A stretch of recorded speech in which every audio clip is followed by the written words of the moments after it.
Two United Nations peacekeepers from Tanzania have been killed by suspected Ugandan Islamist rebels in the Democratic Republic of Congo. Well, 13 others were also wounded, while 4 are still missing as their patrol was ambushed in the village of Kikiki near the North Kivu province. The UN Secretary General Ban Ki-moon condemned the attack.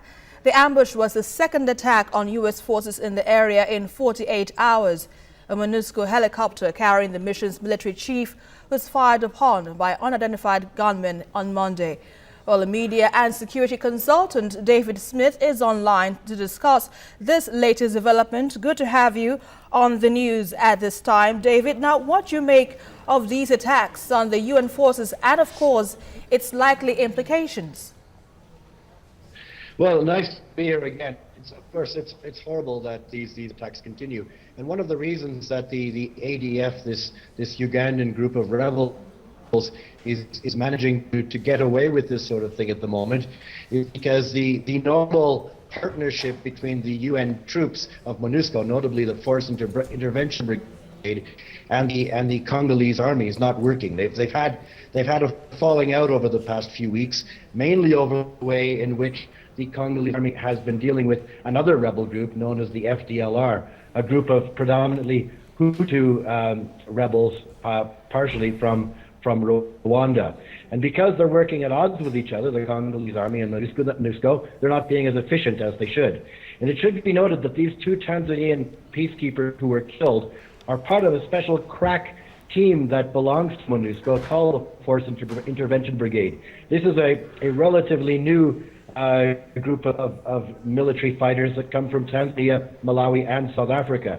They were originally brought in just over a year ago to fight another group from backed by Rwanda called the M23, and they did that quite successfully. What the Force Intervention Brigade was supposed to do at this point was fight against the FDLR, another Rwandan rebel group. However, because of the difficulties they have in having a partnership with the Congolese army, they're not being as effective as they might have been. So this Ugandan-backed group, or this Ugandan group, has been able to loot and pillage in the eastern Congo, mainly minerals and wood, without being driven back by a combined Congolese-MONUSCO force. All right. Now, according to the head of MONUSCO, they will carry out robust offensive operations. Now, is that the way to go? Should the United Nations wage war to keep peace?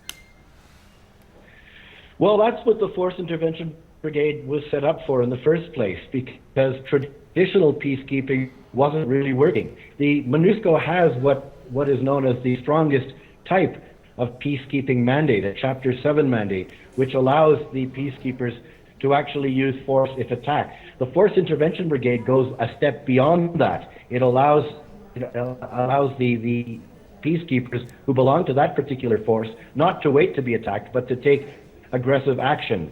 Now, it should be brought to the fore here as well that this group that attacked and killed the Tanzanian peacekeepers, the ADF, was originally based in Uganda, where it waged its own rebel war against the Ugandan government. Now, what is amazing at the moment is that the Ugandan government has been rather silent on what the ADF is doing. It should be trying to do everything it can to stop the ADF from operating. But what we have here is quite possibly a case where it's in the Ugandan government's interest to have a group that is attacking it operating on another country's territory and not attacking the Ugandan government soldiers themselves. So how can the UN effectively protect civilians and, of course, neutralize these armed groups? Well, the UN is in the Democratic Republic of Congo because the country is not stable, because a few years ago it was home to what some people were calling Africa's First World War. The job that the MONUSCO troops are undertaking right now to stabilize and bring peace to the northeastern part of the country should be the job of the Congolese armed forces, the forces of which President Joseph Kabila is the commander-in-chief. But the Congolese army, the FARDC, is weak, is poorly trained, is poorly equipped, and one might even ask if it's even highly motivated to go after the ADF, the FDLR, and numerous other rebels that are operating on its territory. So the UN is there because the existing structure broke down a long time ago, and it looks like it's going to be some time before it's in any position to take over from the international peacekeepers. Now, just last year, Congolese forces launched the Operation Sokola to end the fightings from the Islamist group, that's the Allied Democratic Forces. How effective has the Operation Sokola been? Well, I think we can see by the activities of the past few hours and the past few days that it has not been very effective at all. The fact that that international peacekeepers have been shot and killed by the ADF, that many others have been injured, and that only a couple of days ago a MONUSCO helicopter carrying the force commander of MONUSCO was shot at. We don't know if it was by the ADF for sure, but chances are it was the ADF.